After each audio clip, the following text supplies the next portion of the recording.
தந்தை மகன் தூயாவியாரின் பெயராலே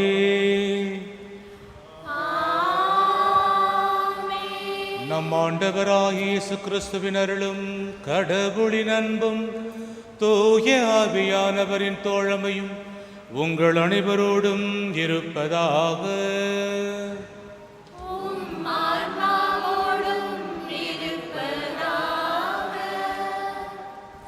தேடல்கள் நிறைந்த இவ்வுலகில் இறைவனின் அழைப்பை ஏற்று திருவருகை காலத்தின் 4ஆம் ஞாயிறு திருப்பலியில் கலந்து கொள்ள வந்திருக்கும் உங்கள் அனைவரையும் அன்போடு வரவேற்கின்றோம். இறைவனின் திட்டங்கள் வியப்புக்குரியவை, மனித அறிவுக்கும் சிந்தனைக்கும் அப்பாற்பட்டவை. அவை நன்மையானவை, நமது எதிர்கால வாழ்வின் வளமைக்கான திட்டங்களாவை. எனவே இறைவனின் சித்தம் எம் வாழ்வில் வெளிப்பட நம்மை நாமே இறைவனிடத்தில் கையளிப்போம். ஆண்டவரின் வல்லமை ஆற்றல் எம்மில் விளங்க தொடரும் திருப்பலியில் முழு மனதோடு பங்கேற்போம். இயேசுவில் பிரியமான சகோதர சகோதரிகளே, மீண்டுமாய் ஒரு சில முகங்களை பார்க்கக்கூடிய பாக்கியத்தை கடவுள் கொடுத்திருக்கிறார். எனவே உங்கள் அனைவரையும் வருக வருகவென வரவேற்கின்றேன். நாம் இன்னும் ஒரு சில நாட்களில் ஆண்டவருடைய பிறப்பு பெருவிழாவை கொண்டாட நாம் காத்து கொண்டிருக்கிறோம். இந்த பிறப்பு விழாவை கொண்டாடுவதற்கு முன்னதாக 4 ஞாயிற்றுக்கிழமைகள் ஒவ்வொரு ஞாயிற்றுக்கிழமையும் ஒவ்வொரு மெழுகுதிரியை ஏற்றுகின்றோம்.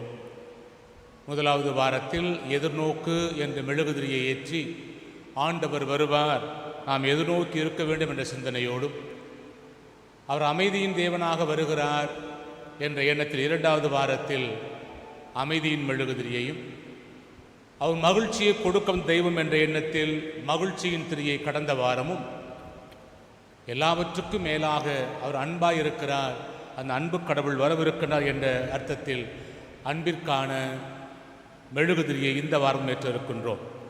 எனவே இந்த பண்புகள் நம்முடைய வாழ்க்கையில் தொடர்ந்து சுடர்விட்டு எரிந்து வளர வேண்டும் என்ற எண்ணத்தோடு நாம் இப்போது இந்த மெழுகுதிரியை ஏற்றுவோம்.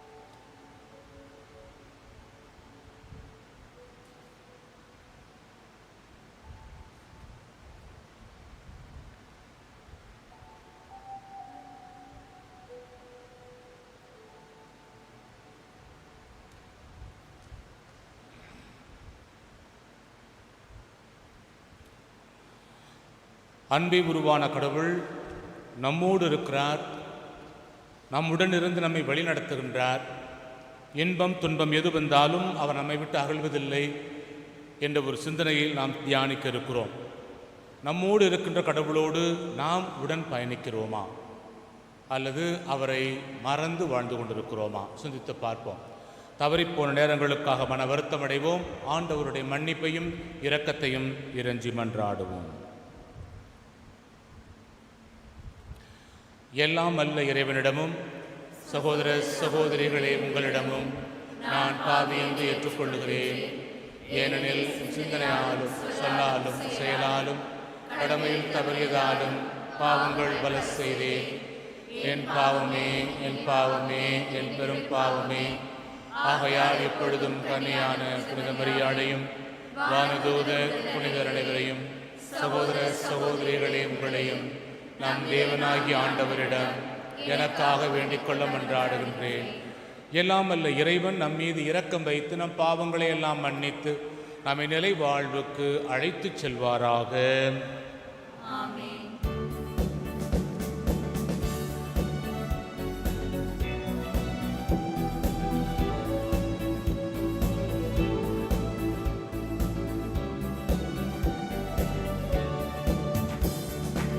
ஆண்டவரே இரக்கமாயிரும்.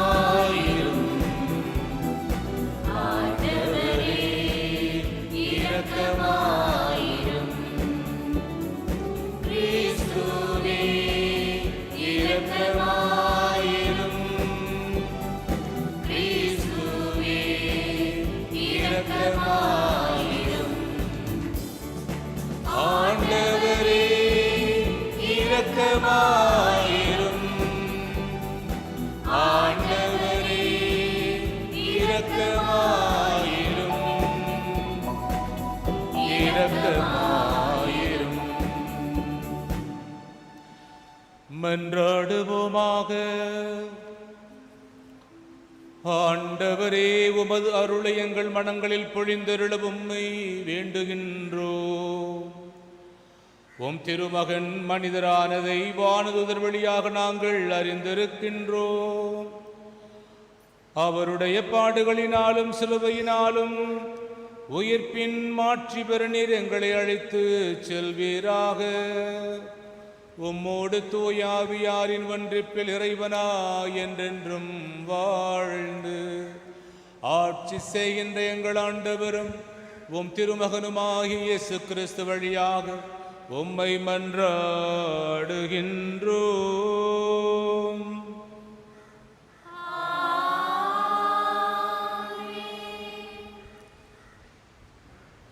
சாமுவேல் 2ஆம் நூலிலிருந்து வாசகம்.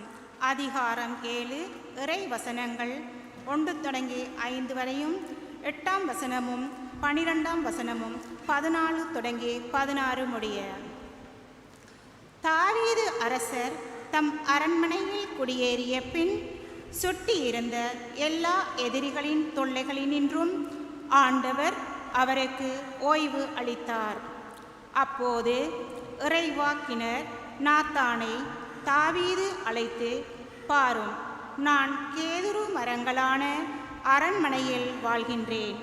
கடவுளின் பேழையோ கூடாரத்தில் குடியிருக்கின்றது என்று கூறினார். அதற்கு நாத்தான், நீர் விரும்பியது அனைத்தையும் செய்துவிடும், ஏனெனில் ஆண்டவர் உம்மோடு இருக்கின்றார் என்று அரசனிடம் சொன்னார். அன்று இரவே ஆண்டவரின் வார்த்தை நாத்தானுக்கு அருளப்பட்டது. நீ சென்று என் ஊழியன் தாவீதிடம் ஆண்டவர் இவ்வாறு கூறுவதாக சொல். நான் தங்குவதற்காக எனக்கு ஒரு கோவில் கட்டப்போகின்றாயா?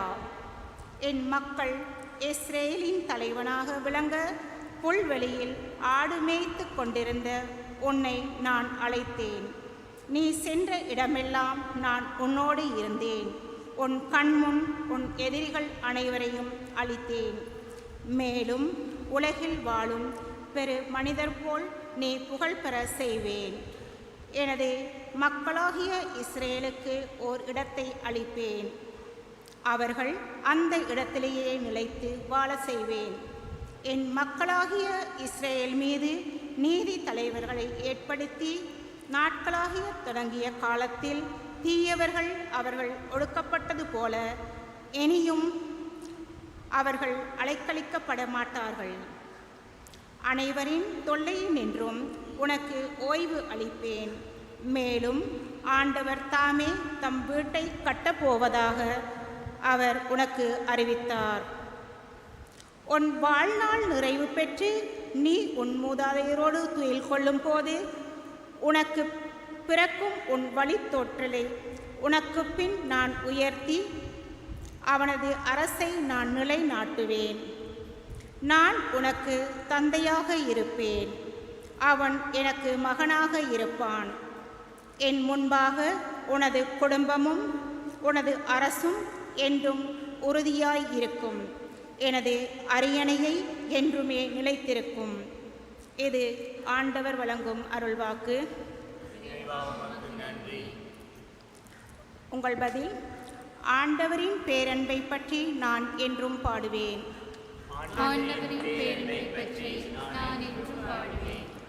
ஆண்டவரின் பேரன்பை பற்றி நான் என்றும் பாடுவேன். நீர் உண்மையுள்ளவர், எனக்கு தலைமுறை தோறும் என் நாவால் அறிவிப்பேன். உமது பேரன்பு என்றென்றும் நிலைத்துள்ளது என்று அறிவிப்பேன். உமது உண்மை வானைப் போல் உறுதியானது. உங்கள் பதில்: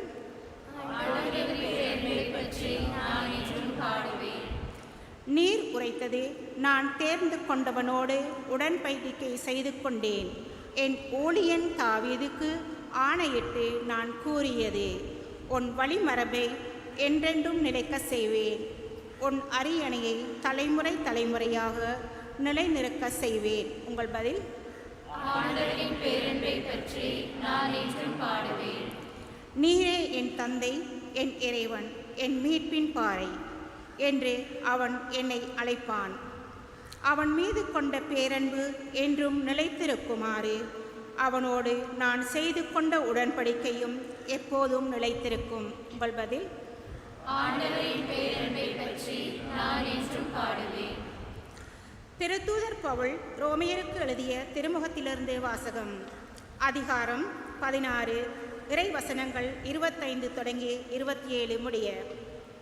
இயேசு கிறிஸ்துவை பற்றி நான் பறைசாற்றும் நற்செய்திக்கு ஏற்ப வாழ கடவுள் உங்களை உறுதிப்படுத்த வல்லவர். ஊழிக்காலமாக மறைப்பொருளாக இருந்த இந்த நற்செய்தி இப்பொழுது வெளிப்படுத்தப்பட்டுள்ளது. இறைவாக்கினர் வாயிலாக இது நமக்கு தெளிவாகி உள்ளது. என்றும் வாழும் கடவுளின் கட்டளைப்படி எல்லா மக்களினங்களும் அது தெரிய வந்துள்ளது. இதனால் அவர்கள் நற்செய்தியை கேட்டு நம்பிக்கை கொள்வர். ஞானமே உருவாகிய கடவுள் ஒருவருக்கே இயேசு கிறிஸ்துவின் வழியாக என்றென்றும் மாட்சி உரித்தாகுக. ஆமீன். இது ஆண்டவர் வழங்கும் அருள்வாக்கு. இறைவா உமக்கு நன்றி.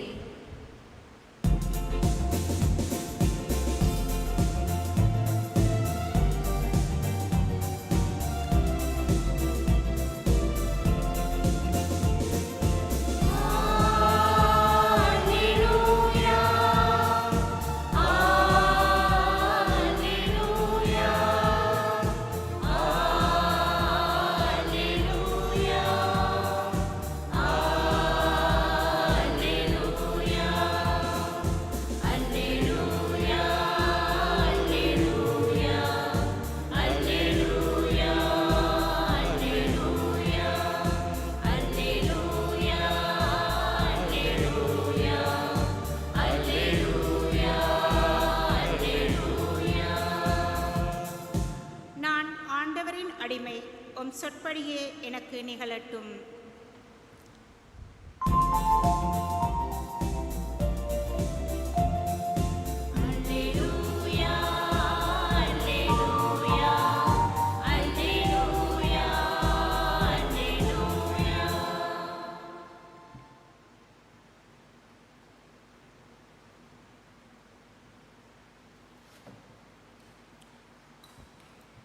ஆண்டவர் உங்களோடு இருப்பாராக.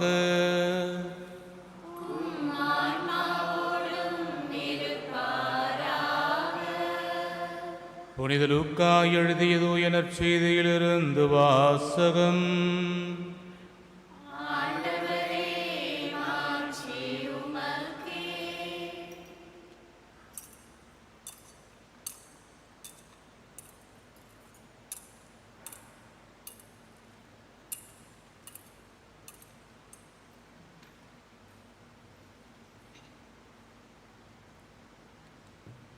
ஆறாம் மாதத்தில் கப்ரியேல் என்னும் வானதூதரை கடவுள் கலிலேயாவிலுள்ள நாசரேத்து என்னும் ஊரிலிருந்த ஒரு கன்னியிடம் அனுப்பினார். அவர் தாவீது குடும்பத்தினராகிய யோசேப்பு என்னும் பெயருடைய ஒருவருக்கு மன ஒப்பந்தமானவர். அவர் பெயர் மரியா. வானதூதர் மரியாவுக்கு தோன்றி, அருள் நிறைந்தவரே வாழ்க, ஆண்டவர் உம்மோடு இருக்கிறார் என்றார். இவ்வார்த்தைகளை கேட்டு மரியா கலங்கி இந்த வாழ்த்து எத்தகையதோ என்று எண்ணிக்கொண்டிருந்தார். வானதூதர் அவரை பார்த்து, மரியா, அஞ்ச வேண்டாம், கடவுளின் அருளை கண்டடைந்துள்ளேன். இதோ கருவுற்று ஒரு மகனை பெறுவீர், அவருக்கு இயேசு என்னும் பெயரிடுவீர். அவர் பெரியவராயிருப்பார், உன்னத கடவுளின் மகன் எனப்படுவார். அவருடைய தந்தை தாவீதின் அரியணையை ஆண்டவராகிய கடவுள் அவருக்கு அளிப்பார். அவர் யாக்கோபின் குடும்பத்தின் மீது என்றென்றும் ஆட்சி செலுத்துவார். அவருடைய ஆட்சிக்கு முடிவே இராது என்றார். அதற்கு மரியா வானதூதரிடம், இது எப்படி நிகழும்? நான் கன்னி ஆயிற்றே என்றார். வானதூதர் அவரிடம், தூய ஆவி உம்மீது வரும், உன்னத கடவுளின் வல்லமை உம்மேல் நிழலிடும். ஆதலால் உம்மிடம் பிறக்கப் போகும் குழந்தை தூயது, அக்குழந்தை இறை மகன் எனப்படும். உம் உறவினராகிய எலிசபெத்தும் தம் முதிர்ந்த வயதில் ஒரு மகனை கருத்தரித்திருக்கிறார். கருவுற இயலாதவர் என்று சொல்லப்பட்ட அவருக்கு இது 6ஆம் மாதம். ஏனெனில் கடவுளால் இயலாதது ஒன்றுமில்லை என்றார். பின்னர் மரியா, நான் ஆண்டவரின் அடிமை, உம் சொற்படியே எனக்கு நிகழட்டும் என்றார். அப்பொழுது வானதூதர் அவரை விட்டு அகன்றார்.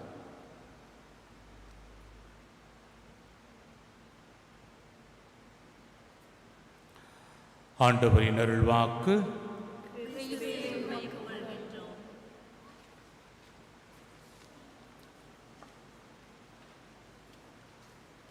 இறையேசுவில் பிரியமான சகோதர சகோதரிகளே, மனித வாழ்க்கையின் மிக பெரிய பலமே ஒருவருடைய உடனிருப்புத்தான். Accompaniment is the big strength in human life. என்னோடு ஒருவர் இருக்கிறார் என்ற உணர்வு ஒருவருக்கு இருந்தாலே போதும், அது அவருக்கு ஒரு யானை பலத்தை கொடுக்கும் என்று சொல்வார்கள். தாமஸ் ஆல்வா எடிசனை பற்றி நீங்கள் கேள்விப்பட்டிருப்பீர்கள், படித்திருப்பீர்கள். அவன் சிறுவனாக இருந்த பொழுது அவன் பள்ளிக்கூடத்திலே சரியான மக்கு என்று பேர் வாங்கியவன். எனவே ஒரு நாள் அந்த ஆசிரியை ஒரு கடிதத்தை கொடுத்து, அந்த கடிதத்தில் அவனுடைய அம்மாவுக்கு எழுதியிருக்கிறார், உங்கள் மகனுக்கு படிப்பறிவு சுத்தமும் இல்லை, அவனால் மற்ற பிள்ளைகளுடைய படிப்பும் கெட்டுப்போகிறது, பள்ளியிலிருந்து அவனை நாங்கள் நீக்கி விடுகிறோம், உங்கள் பிள்ளையை நீங்கள் அழைத்து கொண்டு போங்கள், டிசி வாங்கிட்டு போங்க என்று சொல்லி ஒரு கடிதம் எழுதி அவன் கையிலேயே கொடுத்து அனுப்புகிறான். அந்த பிள்ளையும் ஒன்றும் தெரியாமல் கொண்டு போய் தாயிடம் கொடுக்கிறான். தாய் வாங்கி படித்து பார்க்கிறாள்.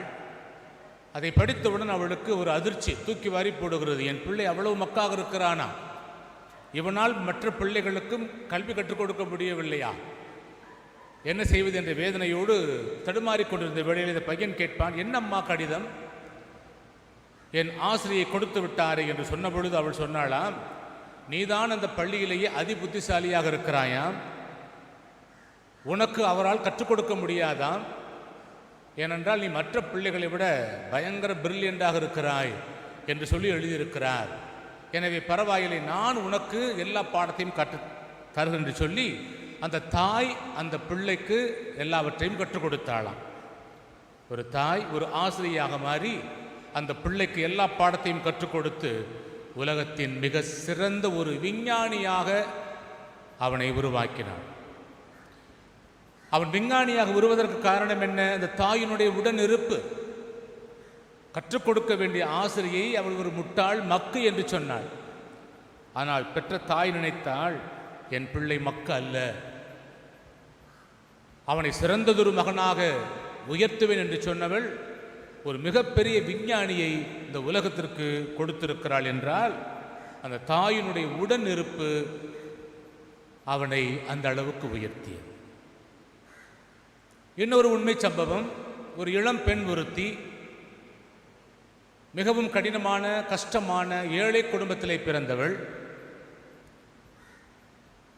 படிக்கிறாள், படித்து ஒரு வழக்குரைஞராக மாறுகிறாள், அட்வொகேட். ஒரு சில ஆண்டுகள் மிகச்சிறந்த வழக்குரைஞராக அவர் பணியாற்றி கொண்டிருக்கிறார் நீதிமன்றங்களிலே. நீதிபதியாக வருவதற்கு ஒரு தேர்வு நடத்தப்படுகிறது. அதில் அவள் தன் பெயரை பதிவு செய்து கொள்கிறாள், அதற்காக தயாரிக்கிறாள். நல்லதொரு மதிப்பெண் பெற்று வெற்றி பெறுகிறாள். அவளுடைய சொந்த ஊரிலேயே அவள் நீதிபதியாக உயர்த்தப்படுகிறாளாம். அப்பாயின்மெண்ட் கிடைக்கிறது, பணி நியமனம்.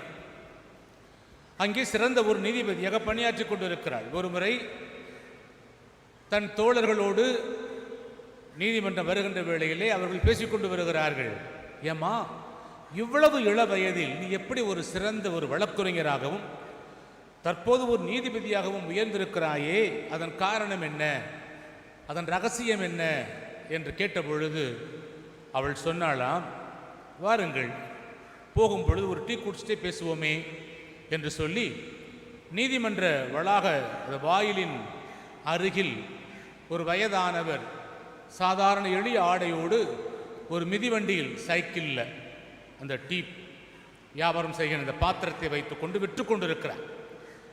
அவரிடம் போய் அந்த 3 பேரும் நின்று கொண்டு அந்த நீதிபதி கேட்கிறாள், அப்பா எங்கள் 3 பேருக்கும் டீ கொடுங்கப்பா அப்படின்னு கேட்குறார். இவர்களுக்கு ஒரு ஆச்சரியம், ஒருவேளை மிகவும் மரியாதை நிமித்தமாக அந்த பெரியவரை பார்த்து அப்பா டீ கொடுங்கன்னு சொல்லுவா போல் இருக்கு அப்படின்னு சொல்லிட்டு கேட்குறாங்க. ஆனால் சந்தேகம், என்ன நீதிபதி அம்மா இவரை பார்த்து அப்பான்னு சொல்கிறீங்களே என்று சொன்ன பொழுது அவள் சொல்வாள், நீங்கள் கேட்டீர்களே ஒரு கேள்வி, உங்கள் வாழ்க்கையின் ரகசியம் என்ன? இந்த இள வயதிலேயே நீங்கள் ஒரு சிறந்த வழக்குரைஞராகவும் ஒரு நீதிபதியாக உயர்ந்திருக்கிறீர்களே, அதனுடைய ரகசியம் என்னென்று கேட்டீர்களே, அந்த ரகசியமே இவர்தான். இந்த வாயிலில் நின்று கொண்டு மழை பெய்தாலும் வெயில் அடித்தாலும் இந்த டீயை விற்று அதில் வந்த பணத்தை வைத்து என்னை படிக்க வைத்திருக்கிறார். நீ என்ன படிக்க வேண்டுமானாலும் படி, நான் உன்னோடு இருக்கிறேன், உன்னை படிக்க விடாமல் விடமாட்டேன் என்று சொல்லி நான் இந்த அளவுக்கு படிப்பதற்காக தன் இரத்தத்தை எல்லாம் சிந்தி என்னை உயர்த்தியவர் இவர்தான், என்னை பெற்ற தந்தை. ஆக இவருடைய உடனிருப்பு என்னோடு இல்லை என்று சொன்னால் நான் என்று ஒரு வழக்குரைஞராகவோ ஒரு நீதிபதியாகவோ ஆயிருக்க முடியாது. அப்போ இவருடைய பலம்தான், இவருடைய உடனிருப்பு தான் எனக்கு ஒரு மிகப்பெரிய பலத்தை கொடுத்தது, ஒரு யானை பலத்தை கொடுத்தது என்று சொல்லி அவள் தன் தந்தையை பற்றி பெருமையாக பேசிவிட்டு குடிச்சிட்டு காசு கொடுக்காம கூட போயிட்டாங்க. அப்பா புள்ள உறவு இல்லையா? பிரியமான சகோதரனே சகோதரியே, நாம் கூட இரவில் நல்ல கும்பிருட்டாக இருக்குன்னு சொன்னால் ஒரு இடத்துல இருந்து அந்த கடைக்கு போயிட்டு வாமான்னு சொன்னால் போவோமா, போக மாட்டோம். அல்லது வீட்டுக்குள்ளே கூட ஒரு ரூம்லேருந்து அடுத்த ரூமுக்குள்ளே போயிட்டு வர சொன்னால் போக மாட்டோம், கரண்ட் இல்லாத போது. சொல்லுவேன், எனக்கு பயமாக இருக்குது, நான் போக மாட்டேன் அப்படிம்போம். இவ்வளோ வளர்ந்துருக்க என்னம்மா பயப்படுற, சும்மா போ. இல்லை இல்லை, யாராவது கூட வாங்க துணைக்கு. துணைக்கு ஒருவர் வருகின்ற பொழுது நாம் துணிவோடு போகிறோம். ஆக ஒருவருடைய உடனிருப்பு நமக்கு ஒரு தைரியத்தை கொடுக்கிறது, ஒரு சக்தியை கொடுக்கிறது. இப்போ ஒரு சாதாரண மனிதனுடைய உடனிருப்பு நமக்கு இவ்வளவு பலத்தை கொடுக்கும் என்று சொன்னால், இறைவன் என்னோடு இருப்பார் என்று சொன்னால் நமக்கு எவ்வளவு பலம் கிடைக்கும். ஒரு சாதாரண மனிதனுடைய உடனிருப்பு ஒரு ஆணாக இருக்கலாம், பெண்ணாக இருக்கலாம், தாயாக இருக்கலாம், தகப்பனாக இருக்கலாம், உடன் பிறந்தவனாக இருக்கலாம், நண்பனாக தோழியாக இருக்கலாம். இவர்களுடைய உடன்பிறப்பே எனக்கு எவ்வளவு பெரிய பலத்தை கொடுக்கிறது என்று சொன்னால், இறைவன் என்னோடு இருப்பார் என்று சொன்னால் எனக்கு எவ்வளவு பலம் கிடைக்கும். பிரியமான சகோதரனே சகோதரி, அதைத்தான் இன்றைய வாசகங்கள் கூறுகிறது. ஆண்டவர் உங்களோடு இருக்கிறார் என்ற ஒரு அற்புதமான செய்தி. இந்த முதல் வாசகத்தின் பின்னணியானது தொடக்கத்திலிருந்து சுருக்கமாக பார்ப்போம், ஃபுல்லாக பார்க்க முடியாது, டைம் பத்தாது நமக்கு. எகிப்திலே அந்த மக்கள் அடிமைகளாக கடத்தி கொண்டு போகப்படுகிறார்கள். 600 ஆண்டுகளுக்கு மேலாக அவர்கள் அடிமைகளாக இருக்கிறார்கள். கொஞ்சம் நெஞ்சம் கிடையாது, 600 ஆண்டுகள், பல தலைமுறை அடிமையாக இருக்கிறாங்க. அவர்கள் அடிமையின் நிலையிலே கடவுளை நோக்கி மன்றாடுகிறார்கள், ஆண்டவரே எங்களை மீட்க வரமாட்டீரா, எங்களை காப்பாற்ற மாட்டீரா என்று அவர்கள் உருக்கமாக வேண்டுகிறார்கள். அப்போது இறைவன் மோயிசனை அனுப்பி, நான் உன்னோடு கூட இருப்பேன். அதான் ஆண்டவர் கொடுக்கிற வாக்குறுதி. நான் உன்னோடு கூட இருந்து அவர்களை வழிநடத்த உன்னை அனுப்புகிறேன், நீ செல் என்று கூறுகிறார். ஆக மோயிசனோடு உடனிருந்து அந்த எகிப்திலிருந்து இஸ்ராயல் மக்களை அடிமை நிலையிலிருந்து மீட்டுக்கொண்டு வருகிறார். மீட்டுக்கொண்டு வருகின்றவர் வாக்களிக்கப்பட்ட நாட்டிற்குள் நுழைய முடியவில்லை, கடவுள் அதற்கு அனுமதி கொடுக்கவில்லை, நீ இங்கே இறந்து விடுவாய், எனவே உன் சார்பாக யோசுவாவை அனுப்பு, நான் அவனோடு கூட இருந்து இந்த மக்களை மீட்டுக்கொண்டு போவேன் என்று சொல்லி யோசுவாவின் மூலமாக ஆண்டவர் உடனிருந்து அந்த இஸ்ராயல் மக்களை வாக்களிக்கப்பட்ட அந்த பாலும் தேனும் பொழியக்கூடிய நாட்டிற்கு அழைத்து கொண்டு போகிறார்கள். அதற்கடுத்தபடியாக நீதி தலைவர்கள் ஆளுகின்றார்கள். அந்த நீதி தலைவர்களில் இறுதியாக வருகின்றவர் சாமுவேல். அவரை பற்றி இன்று பார்த்தோம்னா முதல் வாசகத்திலே இவர் வாழ்ந்த காலங்கள் 1200 1025 ஆண்டுகள் கிறிஸ்து பிறப்பதற்கு முன்னதாக, அது மேலிருந்து கீழே வரும். அவர் நீதி தலைவராக இருக்கின்ற பொழுது சவுல் என்பவரை மன்னராக உயர்த்துகிறார். நான் அவனோடு கூட இருந்து வழிநடத்துவேன் என்று சொல்லி சவுலை அங்கே அரசராக அருள் பொழிவு செய்கிறார் சாமுவேல். அவர் ஒரு 20 ஆண்டுகள் ஆட்சி செய்கிறார், 1030 1010 வரை. இது எல்லாமே கிறிஸ்து பிறப்பதற்கு முன்னால். 1010ஆம் ஆண்டு சவுலை தூக்கி எறிந்துவிட்டு ஆடு மேய்த்து கொண்டிருந்த தாவீதை அரசனாக நியமிக்கிறார் கடவுள். கிபி 1010 ஆண்டிலே. தாவீது அரசனானதும் அங்கே அந்த இடத்தை ஆண்டு கொண்டிருந்த ஜெபுசைட் என்ற மக்களிடமிருந்து போரிட்டு வென்று எருசலேமை கைப்பற்றி தன் ஆட்சியை அவர் தொடர்கிறார். ஆட்சி தொடர்கின்ற அவர் தன் ஆளுவதற்கு தேவையான ஒரு பெரிய அரண்மனையை அவர் கட்டுகிறார், மாளிகை. அந்த மாளிகை கட்டி மேலிருந்து பார்க்கின்ற பொழுது அவருக்கு ஒரு குற்ற உணர்வு உணர்த்துகிறது. என்ன? நான் இங்கே மாளிகையில் வாழ்ந்து கொண்டிருக்கிறேன், என்னை அரசனாக தேர்ந்தெடுத்த கடவுள் இருக்கின்ற இடம் நிரந்தரமான இடம் இல்லாமல் இருக்கிறது. அந்த உடன்படிக்கை பேழை மக்கள் செல்லும் இடமெல்லாம் போய்கொண்டிருக்கிறது, மழையிலும் வெயிலிலும் நனைந்து கொண்டிருக்கிறது. எனவே இறைவன் தங்குவதற்காக ஒரு ஆலயத்தை கட்டுவேன், நான் இருப்பதற்கு கட்டியதைப் போல என் இறைவன் இருப்பதற்கு ஒரு ஆலயத்தை கட்டுவேன் என்று சொல்லி அந்த நாத்தான் என்ற இறைவாக்கினரும் சொல்லுகிறார். அப்போ சொல்லுவார், கடவுள் உன்னோடு இருக்கிறார், நீ விரும்பியதையெல்லாம் செய் என்று கூறுகிறார் நாத்தான் இறைவாக்கினர். அன்று இரவே இறைவன் நாத்தான் மூலமாக வேறு விதமான செய்தியை கொடுக்கிறார். என்ன செய்தி? தாவீதை இளைஞனாக இருந்தபோது, சிறுவனாக இருந்தபோது, ஆடு மேய்த்து கொண்டிருந்த போது அவனை அழைத்து அவனோடு கூட இருந்து அவனை அரசனாக உயர்த்தினேன், அவனுக்கு தேவையான அனைத்தையுமே நான் செய்தேன், அவனா எனக்கு அரண்மனை கட்டப் போகிறான், ஏதோ அவனுக்கு நிம்மதியான சண்டை இல்லாத போர் இல்லாத ஒரு சூழ்நிலையை உருவாக்கி சிறந்த அரசாட்சியை கொடுத்திருக்கிறேன், இந்த அரசாட்சி கடைசி வரையில் நிலைத்திருக்கும், நான் அவனுக்காக ஒரு வீட்டை கட்டுவேன், அவன் எனக்கு கட்ட மாட்டான், நான் அவனுக்காக ஒரு வீட்டை கட்டுவேன் என்று சொல்லி இறைவன் தாவீது பரம்பரைக்கு ஒரு அரசாட்சியை நிரந்தரமாக நிறுவுவதாக கூறுகிறார். இது போய்கொண்டிருக்கிறது. கிறிஸ்து பிறப்பதற்கு 6 நூற்றாண்டுகளுக்கு முன்பு வரை மீண்டும் அங்கே இந்த மக்களுடைய பாவச் செயல்களால் பாபிலோனிய அடிமைத்தனம் வருகிறது, மீண்டுமாய் அவர்கள் அடிமைகளாக்கப்படுகிறார்கள். அந்த அரசாட்சி ஒரு பிரேக் ஆகிறது, இடைவெளி வருகிறது. ஆண்டவர் கொடுத்த வாக்குறுதி என்னாவது? எனவேதான் மீண்டும் ஒரு இறைவாக்கு வருகிறது. அந்த இறைவாக்கு சொல்லுகிறது, ஒரு தளிர் ஒன்று தோன்றப் போகிறது தாவீதின் வழியிலே, அது என்றென்றைக்கும் ஆண்டு கொண்டிருக்கும், அதற்கு முடிவுறாது என்ற ஒரு செய்தியை கொடுத்து ஆண்டவர் கொடுத்த வாக்குறுதி ஒருபோதும் முற்று பெறாது, அது தொடர்ந்து கொண்டு போகும் என்ற ஒரு செய்தியைத்தான் இன்றைய நற்செய்தி வாசகத்திலே நாம் வாசிக்க கேட்டோம். தொடக்கத்திலே அதுதான் வருகிறது. திருப்பாடல் இன்றைய சங்கீதம் கூறுகிறது, உன் வழிமரபை என்றென்றும் நிலைக்கச் செய்வேன், உன் அரியணையை தலைமுறை தலைமுறை தோறும் நிலைத்திருக்கச் செய்வேன் என்று கூறி நான் என்று முன்னோடு இருப்பேன் என்று சொல்லி அவர் கொடுக்கின்ற அந்த உறுதிமொழியைத்தான் நாம் சங்கீதத்திலும் வாசிக்க கேட்டோம். நற்செய்தி வாசகத்துக்கு வருகின்ற பொழுது இறைவன் கூறுகிறார், இறைவன் உன்னோடு இருக்கிறார், அவர் உன்னை கருவியாக பயன்படுத்த போகிறார், அருள் மிக பெற்றவரை வாழ்க, ஆண்டவர் உம்மோடு இருக்கிறார் என்றுதான் மரியாளுக்கு அந்த மங்கள வார்த்தை கொடுக்கப்பட்டது. இந்த மங்கள வார்த்தையை கேட்டவுடன் மகிழ்ச்சி அடைய வேண்டும், மரியாள் மகிழ்ச்சி அடைய வேண்டும். ஆனால் மகிழ்ச்சி இல்லை, அவள் உள்ளத்திலே ஒரு கலக்கம் வருகிறது. இது எப்படிப்பட்ட ஒரு வாழ்த்தோ என்ற ஒரு கேள்வி வருகிறது.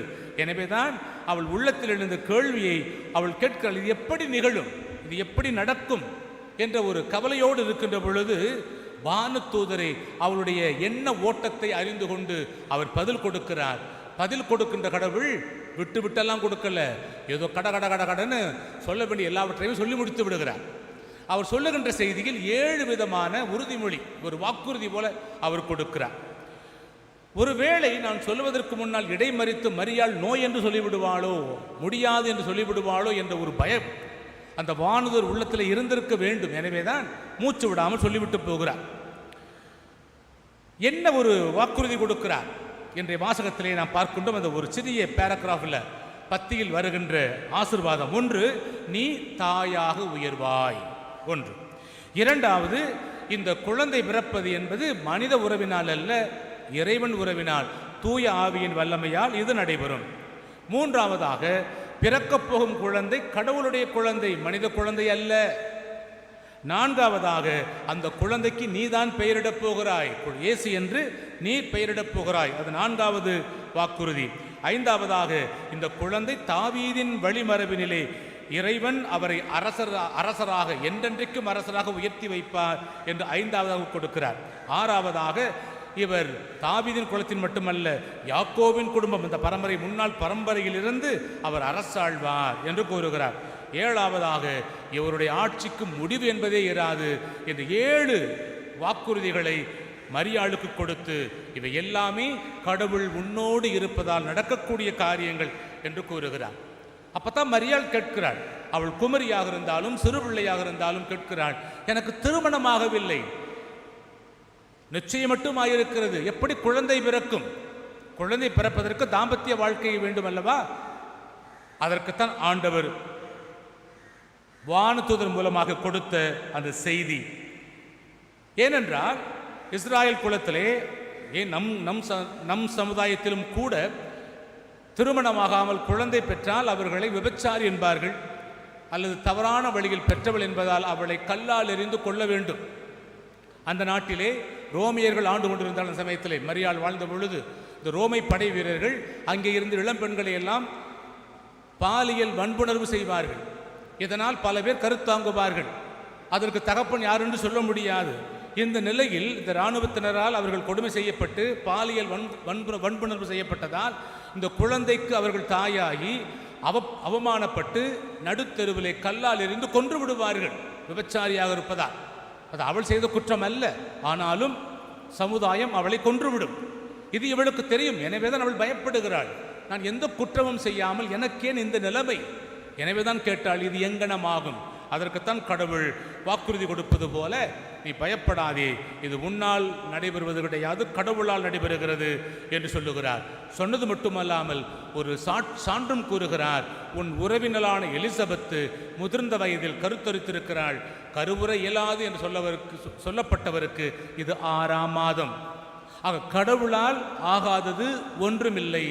கடவுள் உன்னோடு இருந்தால் எதையும் செய்து காட்ட வல்லவர் என்ற ஒரு வாக்குறுதியைத்தான் அவர் கொடுக்கிறார். இதை சொன்ன உடனேயே மரியாள் சொல்லுகிறாள், இதோ உமது அடிமை, உமது வார்த்தையின்படியே எனக்கு ஆகட்டும் என்று சொல்லி தலை வணங்குவதை நாம் பார்க்கலாம். ஆக இறைவன் என்னோடு இருக்கிறார் என்றால் அந்த உடனிருப்புத்தான் மரியாளை இந்த ஆம் என்று சொல்லக்கூடிய முடிவு எடுக்க வைத்தது. என்ன நடந்தாலும் என் இறைவன் என்னோடு இருக்கிறார் என்ற உணர்வுதான் மரியாளை இந்த செயலை செய்ய தூண்டியது. உலகம் என்ன சொன்னாலும் பரவாயில்லை, என்னை கேலியாக பேசினாலும் அவமானப்படுத்தினாலும் பரவாயில்லை, இறைவன் என்னோடு இருந்தால் அதையெல்லாம் கடந்து வர செய்யக்கூடிய ஆற்றலை கொடுப்பார் என்ற ஒரு நம்பிக்கை மரியாளிடம் இருந்தது. எனவேதான் அவள் ஏற்றுக்கொண்டாள்.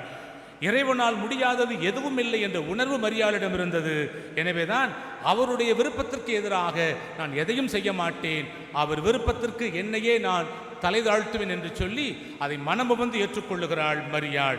ஆக இறைவனுடைய உடன்பிறப்பு, உடன் இருப்பு அவளுக்கு இந்த தைரியத்தை கொடுத்தது என்றால் அது மிகையாகாது. ஆக இந்த ஆண்டவருடைய உடனிருப்பை உணர்ந்த மரியாளைப் போல நாமும் வாழ வேண்டும் என்று சொன்னால் செய்ய வேண்டியது என்ன? மரியாளைப் போல நாமும் துணிச்சலோடும் அதே சமயத்தில் தாராள மனதோடும் உத்வேகத்தோடும், ஆண்டவரே இதோ உமது அடிமை நான், உமது திருவுளம் என் வாழ்க்கை நடக்கட்டும் என்று சொல்ல வேண்டும். 2ஆவதாக மரியாள் சுயமாக மனமுவந்து முழு மன சுதந்திரத்தோடு யாருடைய கட்டாயமும் இல்லாமல் இந்த தாய்மையை ஏற்றுக்கொண்டாலோ அதே போல இறை திருவுளம் நமக்கு கொடுக்கப்படுகின்ற பொழுது அதை நாம் ஏற்றுக்கொள்ளக்கூடிய வேண்டிய பிள்ளைகளாக இருக்கிறோமா என்று சிந்திக்க வேண்டும். இறைவன் என் வாழ்க்கைக்கு என்ன திட்டம் வைத்திருக்கிறார் என்ற ஒரு கேள்வியை கேட்டு பார்க்க வேண்டும். மரியாளுக்கு ஒரு திட்டம், எனக்கென்று ஒரு திட்டம், உங்கள் ஒவ்வொருவருக்கும் ஒரு திட்டத்தை கடவுள் வைத்திருக்கிறார். அந்த திட்டம் என்ன என்பதை நாம் இறைவனோடு சிந்தித்து உரையாடி கலந்து பேசி தெரிந்து கொள்ள வேண்டும். தெரிந்து கொண்ட பிறகு அந்த இறை திருவுளத்திற்கு நாம் உட்பட வேண்டும். மரியாளைப் போல அதை நாம் கற்றுக்கொள்ள வேண்டும். இறைவனின் உடனிருப்பை நம் வாழ்க்கையில் உணர்ந்திருக்கிறோமா? நம் வாழ்க்கையில் நடக்கும் ஒவ்வொன்றுமே அவர் திட்டப்படி தான் நடக்கின்றது.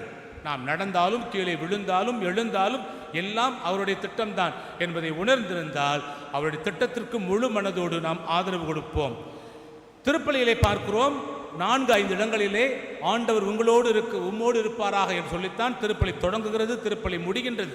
ஆக ஒவ்வொரு நிகழ்விலுமே நமக்கு கொடுக்கின்ற சிந்தனை என்னவென்றால், நீ தனியாக இல்லை, கடவுள் உன்னோடு இருக்கிறார்.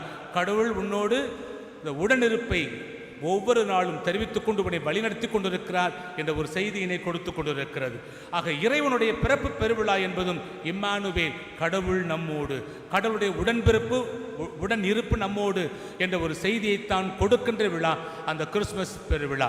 அந்த விழாவை கொண்டாட தயாரித்து கொண்டிருக்கின்ற வேளையில் அவருடைய உடனிருப்பை நாம் உணர்வோம், அவருக்கு தகுந்த பிள்ளைகளாக வாழ்வோம். அப்பேற்பட்ட வரத்தை இறைவன் நாம் ஒவ்வொருவருக்கும் தர வேண்டும் என்று சொல்லி இந்த திருப்பலியிலே தொடர்ந்து மன்றாடுவோம்.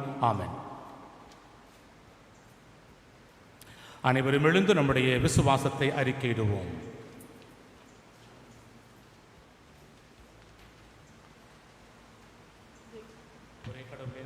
கடவுளை நம்புகின்றேன். விண்ணகமும் மண்ணகமும் காண்பதே காணாதவரே யாவும் படைத்த எல்லாம் வல்ல தந்தை அவரே, கடவுளின் ஒரே மகனாய் இருக்க ஒரே ஆண்டவர் இயேசு கிறிஸ்துவை நம்புகின்றேன். இவர் காலங்களுக்கெல்லாம் முன்பே தந்தையிடமிருந்து பிறந்தார். கடவுள் என்று கடவுளாக, ஒளி என்று ஒளியாக, உண்மை கடவுள் என்று உண்மை கடவுளாக உதித்தவர். இவர் உதித்தவர் உண்டாக்கப்பட்டவர் அல்ல, தந்தையோடு ஒரே பொருளானவர். இவர் வழியாக யாவும் படைக்கப்பட்டன. மனிதர் நமக்காகவும் நம் மீட்புக்காகவும் விண்ணகமிருந்து இறங்கினார். தூய ஆவியார் தன்னடியார் நம்மிடத்திற்கு மனிதனானார். மேலும் நமக்காக போன்று பிரார்த்தனையாருக்கு சிலுவையில் அறையப்பட்டு பாடுபட்டு இறந்து அடக்கம் செய்யப்பட்டார். மறைபடி மூன்றாம் நாள் உயிர்த்தெழுந்தார். விண்ணகத்துக்கு எழுந்தருளி எல்லாம் வல்ல தந்தையின் வலப்பக்கம் வீற்றிருக்கின்றார். வாழ்வோரை இறந்தோரை தீர்க்க மாட்சியுடன் வருகிறார். அவர் ஆட்சி முடியாது. தந்தையிடமிருந்தும் மகனிடமிருந்தும் புறப்படும் ஆண்டவரும் உயிர்த்தெழுப்பவருமான தூய ஆவியாரை நம்புகின்றேன். இவர் தந்தையோடு மகனோடு ஒன்றாக ஆராதனை மாட்சியும் பெறுகின்றார். இறைவாக்கினர் வாயிலாக பேசிய விடுவரே, ஒரே புனித கத்தோலிக்க திருத்தூதர் வழிவரும் திரு அவையை நம்புகின்றேன். பாவ மன்னிப்புக்கான ஒரே திருமுழுக்கை ஏற்றுக்கொள்கின்றேன். இறந்தோரின் உயிர்ப்பையும்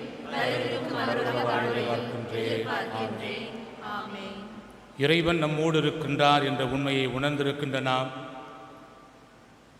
அந்த உடனிருப்பை உணர்ந்தவர்களாய் நமக்கு தேவையான வரத்தையும் நாட்டுக்கு தேவையான வரத்தையும் இந்த வேளையிலே மன்றாடுவோம்.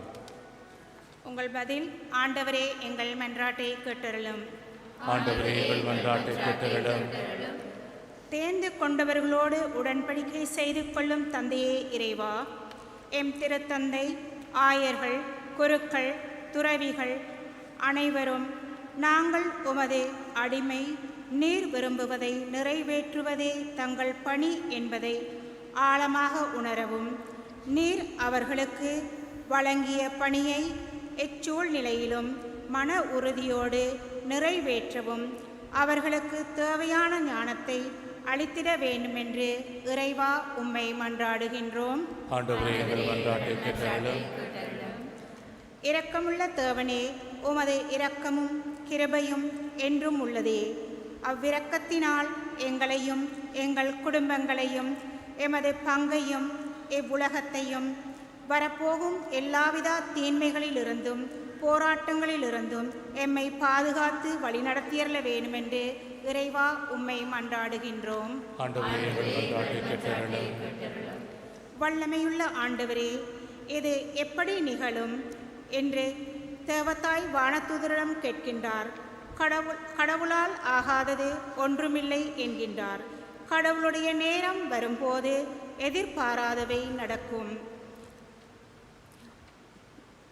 முடியாதது என்பவை எல்லாம் முடியும் என்ற முழு நம்பிக்கையோடு எம் வாழ்விலும் எவையெல்லாம் நமக்கு மதிலாக, செங்கடலாக, ஜோர்தானாக தோன்றுகின்றதோ அவை யாவும் நிச்சயம் ஒரு நாள் கடந்து போகும் என்ற விசுவாசத்தில் வாழ தேவையான மன உறுதியை எமக்கு தந்தரல வேண்டுமென்று இறைவா உம்மை மன்றாடுகின்றோம். குணமாக்கும் தெய்வமே இறைவா, இந்த 2020 வருடமானது முழு உலகமே கொரோனா என்ற தொற்று நோயால் முடங்கி போயுள்ளது. நோயினால் இறந்தவர்களும் பீடிக்கப்பட்டோரும் நோயின் தாக்கத்தினால் பயத்திற்கு உட்பட்டோரும் அதிகம். எம்மட்டும் நீர் எங்களை இந்நோய் தொற்றாமல் பாதுகாத்து வந்து உமது கிருபைக்காக நன்றி சொல்கின்றோம். முழு உலகிற்கும் இந்நோயிலிருந்து பரிபூர்ண விடுதலை அளித்தரல வேண்டுமென்று இறைவா உம்மை மன்றாடுகின்றோம். ஆண்டவரே, எங்கள் மன்றாட்டை கேட்டருளும். நம்முடைய தனிப்பட்ட தேவைகளுக்காக ஜெபிப்போம்.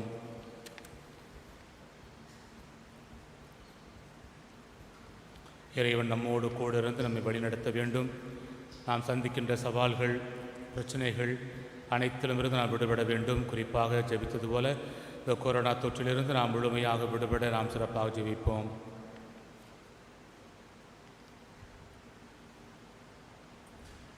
நம்முடைய குடும்ப உறவுகள், பெற்றோர், உடன் பிறந்தார், நண்பர்கள், உறவுகள் அனைவருக்காகவும் ஜெபிப்போம். ஜெப உதவி கேட்ட அனைத்து பிள்ளைகளுக்காகவும் நாம் இந்த வேளையிலே மன்றாடுவோம். இந்த ஜெபங்களை எல்லாம் எங்கள் ஆண்டவராகிய கிறிஸ்து வழியாக உம்மை பார்த்து மன்றாடுகின்றோம்.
பிரியமான சகோதரனே, சகோதரியே, என்னுடையதும் உங்களுடையதுமான இவ்வலி எல்லாம் வல்ல வானக தந்தைக்கு ஏற்றதாகும்படி ஜெபியுங்கள்.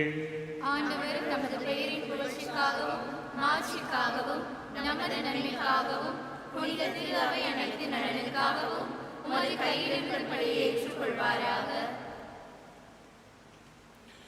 ஆண்டவரே, புனித மரியாவின் திருவயிற்றை தூயாவியார் தமது வல்லமையினால் நிரப்பினார். உம்பிடத்தின் மேல் வைக்கப்பட்டுள்ள இந்த காணிக்கையையும் அவரே புனிதப்படுத்துவாராக. எங்கள் ஆண்டவராகிய கிறிஸ்து வழியாக உம்மை மன்றாடுகின்றோம்.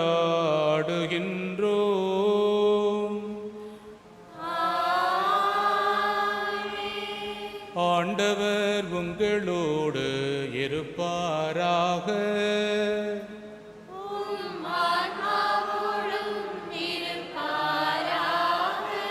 இதயங்களை மேலே எழுப்புங்கள்.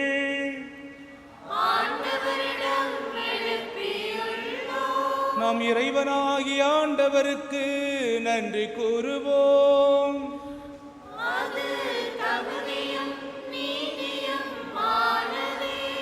ஆண்டவரே தூயவரான தந்தையே, என்று வாழும் எல்லாம் வல்ல இறைவா, எங்கள் ஆண்டவராகிய கிறிஸ்து வழியாக எந்நாளும் எவ்விடத்திலும் நாங்கள் உமக்கு நன்றி செலுத்துவது மெய்யாகவே தகுதியும் நீதியும் ஆகும். எங்கள் கடமையும் மீட்புக்குரிய செயலுமாகும். இறைவாக்கினர் அனைவரின் திருவுரைகள் கிறிஸ்துவை முன்னறிவித்தன. சொல்லற்கரிய அன்புடன் கன்னித்தாய் அவரை தம் திருவயிற்றில் தாங்கினார். அவர் வரவிருக்கின்றார் என யோவான் அறிவித்தார். வந்தபின் அவரை சுட்டி காட்டினார். நாங்கள் விழிப்போடு வேண்டுவதையும் அக்களிப்போடு தமது புகழ் பாடுவதையும் அவர் காணும் பொருட்டு தமது பிறப்பின் மறைபொருளை முன்னரே மகிழ்வுடன் எதிர்பார்த்திருக்க எமக்கு அருளினார். ஆகவே வானதூதர் முதன்மை வானதூதரோடும் அரியணையில் அமர்வோர் தலைமை தாங்குவோரோடும் வான்படைகளின் அணிகள் அனைத்தோடும் சேர்ந்து நாங்கள் உமது மாட்சியை புகழ்ந்து முடிவின்றி பாடுவதாவது:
ஆண்டவரே, மெய்யாகவே தூயவர், தூய்மை அனைத்திற்கும் ஊற்று.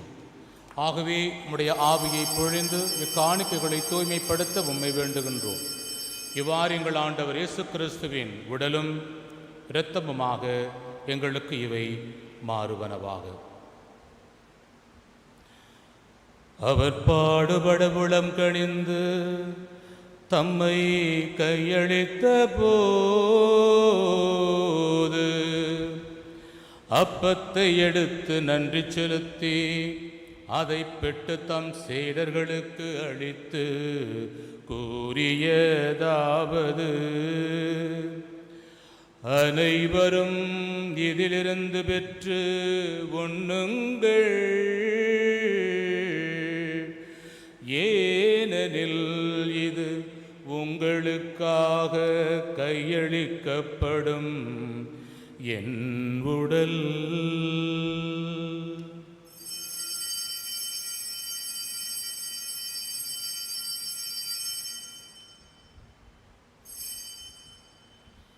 அவ்வண்ணமே இரவு விருந்தை அருந்தியபின் கிண்ணத்தையும் எடுத்து மீண்டும் உமக்கு நன்றி கூறி தம் சீடர்களுக்கு அளித்து அவர் கூறியதாவது: அனைவரும் இதிலிருந்து பெற்று பருகுங்கள், ஏனெனில் இது புதிய நிலையான உடன்படிக்கைக்குரிய என் இரத்தத்தின் கிண்ணம். இது பாவ மன்னிப்புக்கென்று உங்களுக்காகவும் பலருக்காகவும் சிந்தப்படும். இதை என் நினைவாக செய்யுங்கள்.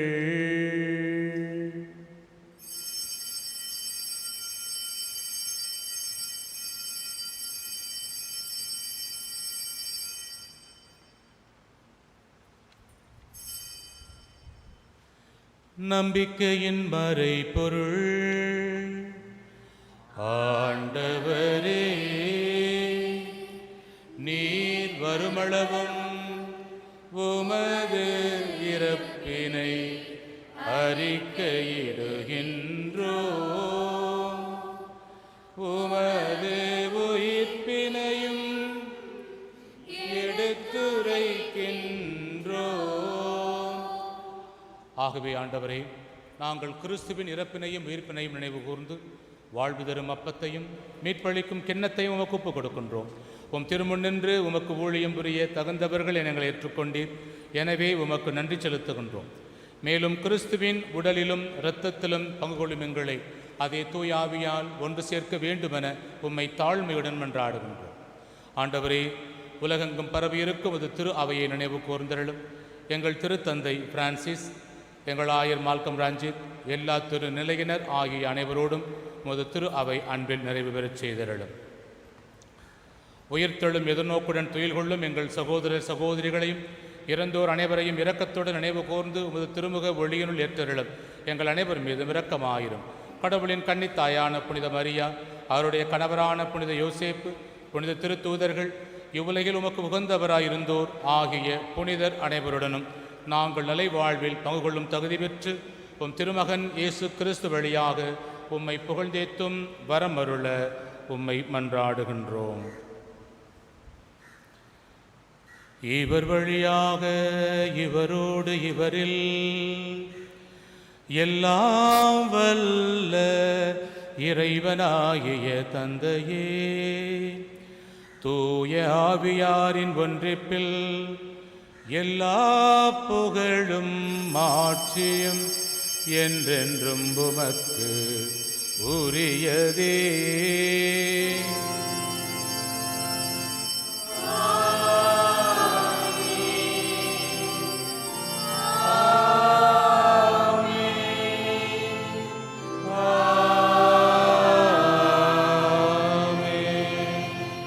மீட்பரின் கட்டளையால் கற்பிக்கப்பட்டு இறை படிப்பினையால் பயிற்சி பெற்ற அனைவரும் துணிந்து சொல்வோம். விண்ணுலகில் இருக்கிற எங்கள் தந்தையே, உமது பெயர் தூயதென போற்ற பெறுக, உமது ஆட்சி வருக, உமது திருவிடம் விண்ணுலகில் நிறைவேறுவது போல மண்ணுலகிலும் நிறைவேறுக. எங்கள் அன்றாட உணவை இன்று எங்களுக்கு தாரும். எங்களுக்கு எதிராக குற்றம் செய்வோரை நாங்கள் மன்னிப்பது போல எங்கள் குற்றங்களை மன்னியும். எங்களை சோதனைக்கு உட்படுத்தாதேயும், தீமையிலிருந்து எங்களை விடுவித்தருளும். ஆண்டவரே, தீமை அனைத்திலும் இருந்தும் எங்களை விடுவித்து எங்கள் வாழ்நாளில் உம் திருமகன் கொண்டு வந்த முழுமையான அமைதியை கனிவுடன் கண்ணோக்கி அருள உம்மை மன்றாடுகின்றோம். உடைய இரக்கத்தின் உதவியால் நாங்கள் பாவத்திலிருந்து எப்போதும் விடுதலை பெற்றவர்களாய் யாதொரு கலக்கமுமின்றி நலமாயிருப்போமாக. நாங்கள் எதிர்நோக்கி இருக்கும் பேரின்பத்திற்காகவும் எம் மீட்பராகிய இயேசு கிறிஸ்துவின் இரண்டாவது வருகைக்காகவும் ஆவலோடு காத்திருக்கின்றோம்.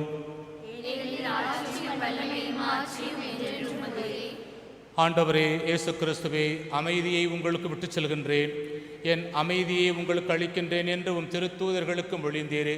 எங்களுடைய பாவங்களையும் பலவீனங்களையும் ஒருபோதும் பாராமல் எதையும் கடந்து உம்மீதும் திரு அவையின் மீதும் வைத்திருக்கின்ற விசுவாசத்தை, நம்பிக்கையை மட்டுமே கண்ணோக்கி உமது திருவுளத்துக்கு ஏற்ப அதற்கு அமைதியையும் ஒற்றுமையையும் அளித்தருள்வீராக.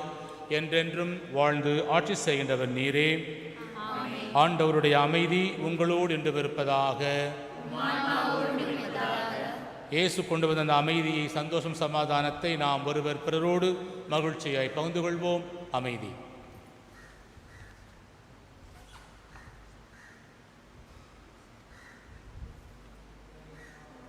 பாவங்களை போக்கும் இறைவனின் செம்மறியே, எங்கள் மேல் இரக்கமாயிரும்.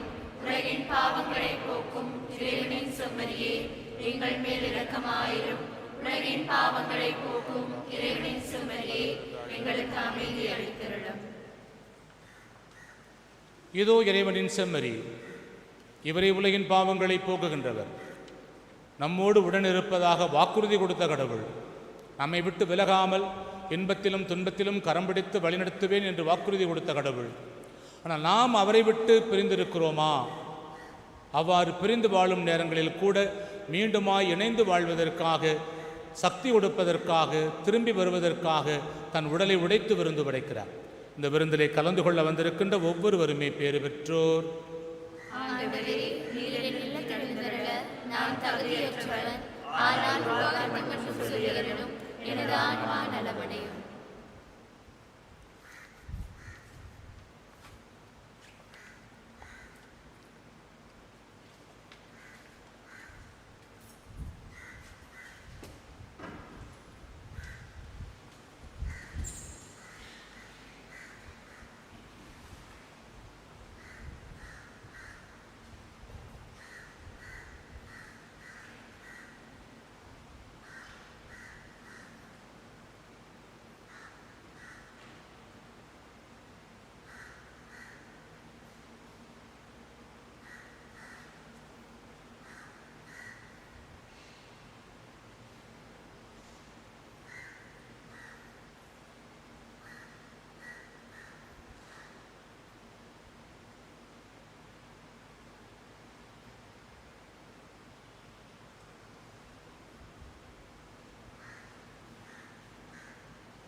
ஆன்மீக திருவிருந்தை பெற ஜெபம்.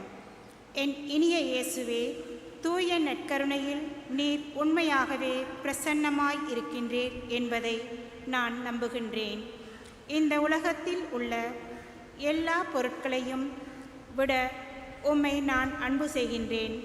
மேலும் உம்மை என் ஆன்மாவில் வரவேற்க ஆவல் கொண்டுள்ளேன். ஆனால் உம்மை இப்பொழுதும் நற்கருணை வடிவத்தில் பெற முடியாத காரணத்தினால் ஆன்மீக வடிவில் என் உள்ளத்தில் எழுந்து வாரும். நேர் என்னோடு இருப்பதைப் போல் நினைத்து உம்மை அரவணைத்து கொள்ளவும் உம்மோடு முழுமையாக இணைந்து வாழவும் விரும்புகின்றேன். உம்மை விட்டு ஒருபோதும் பிரியாமல் இருக்க வரம் தாரும் இயேசுவே. ஆமேன்.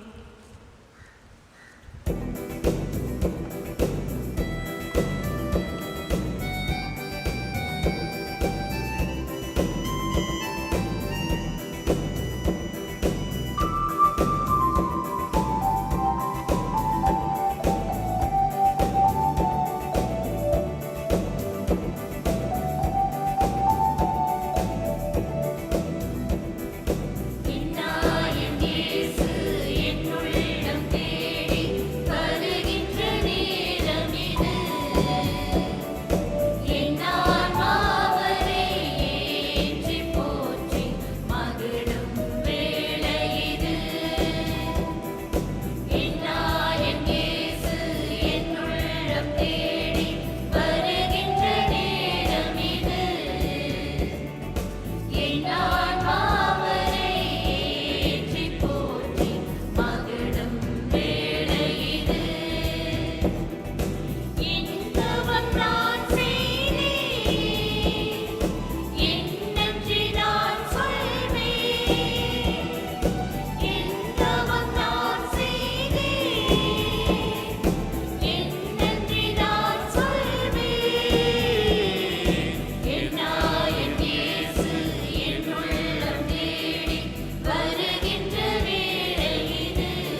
பிரியமான சகோதர சகோதரிகளே,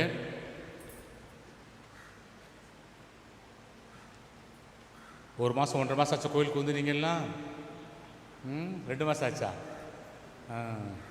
கோயில் பாதையெல்லாம் ஞாபகம் இருக்குதா?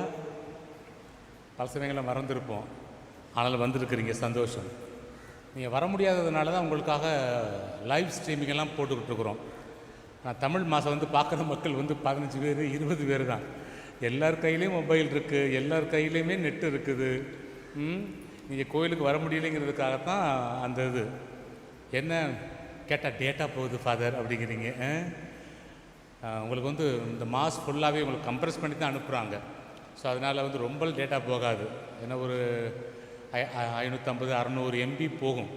அதாவது திருப்பலியில் நவநாளில் பங்கெடுக்கணும்னு சொன்னால் அதை நீங்கள் முயற்சி எடுத்து நன்றாக இருக்கும். அப்போ வந்து மக்களுக்கு தெரியும், நிறைய பேர் பார்க்குறாங்க, அப்போ அதில் ஒரு பயன் இருக்கும்னு நினைப்பாங்க. யாருமே பார்க்கலைங்கிற போது அதை ஒளிபரப்பும் போது கொஞ்சம் யோசிப்பாங்க இல்லைங்களா?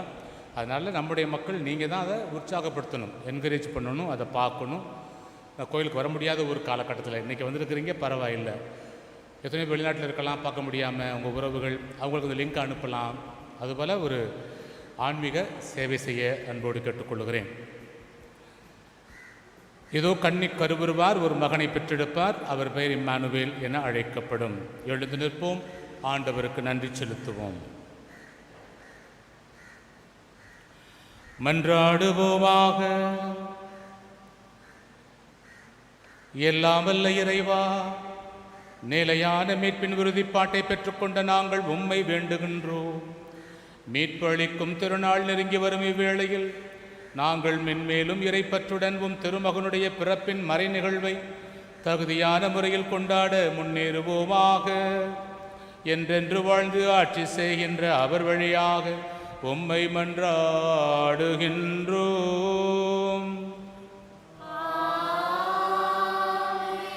ஆண்டவர் உங்களோடு இருப்பாராக.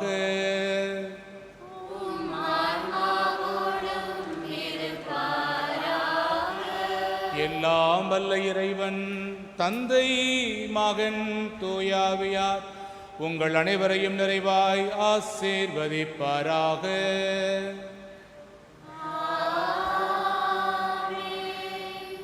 சென்று வாழுவோம். திருப்பலி நிறைவேறிற்று.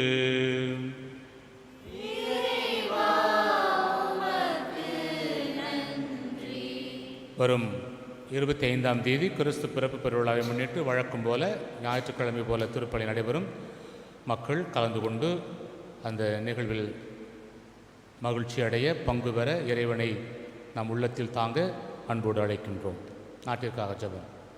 மிகவும் நேசமும் தயாபரனும் நிறைந்த தாயே, இலங்கையின் ராக்கினியும் பாதுகாவலியும் ஆனவரே, உமது பிள்ளைகளாகிய எங்களின் அவசர தேவைகளின் போது எங்களை கருணை கண்கொண்டு நோக்கிட வேண்டும் என்று இறந்தே மன்றாடுகிறோம். நேச தாயே, யுத்த அபாயங்களிலிருந்தும் அழிவுகளிலிருந்தும் எம்மை காப்பாற்ற தக்க தருணத்தில் எமக்கு பாதுகாவலாக கொள்கிறீர். என்றுமே தோல்வி காணாத உடைய அன்பை பார்த்து சகலவிதமான வரிசைகளிலிருந்தும் பகைகளிலிருந்தும் எம்மை காப்பாற்றியருள வேண்டும் என்று இறந்து மன்றாடுகிறோம். எமது நாட்டில் நீதியினதும் அன்பினதும் ராஜ்யத்தை கட்டியெழுப்ப அருள் புரிந்தருளும். அன்பான தாயே, உமது தாய்க்குரிய அன்பையும் கரிசனையையும் நன்றாக அறிந்து கொண்ட நாம் எமது நாட்டில் உள்ள சகல இனத்தவர்களையும் மக்களையும் உமது அன்பான தயாரிப்பிலும் பாதுகாப்பிலும் ஒப்படைக்கிறோம். எமது சமுதாயத்தில் சகோதரத்துவத்தையும் சமாதானத்தையும் ஒற்றுமையையும் கொண்டு வர எமக்கு உதவி புரிந்தருளும். நாம் அனைவரும் ஒரே குடும்பத்தின் சகோதர சகோதரிகள் போல வாழ எம் மத்தியில் நிலையான சமாதானத்தை பெற்றுத் தந்தருளும். ஆமென்.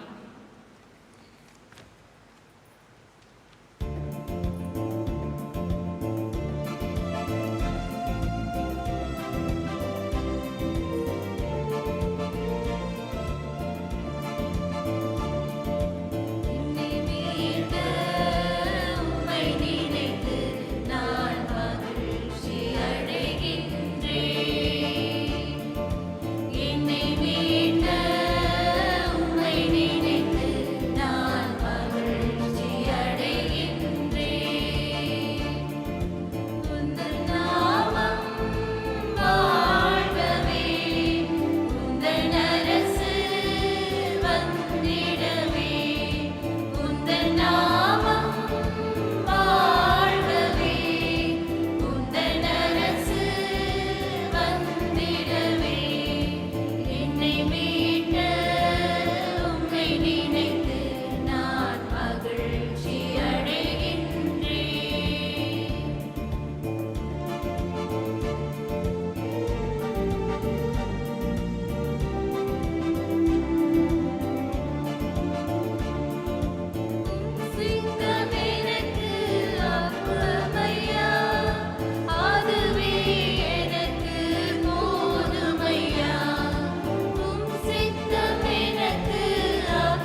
அனைவரும் சேர்ந்து சொல்வோம்.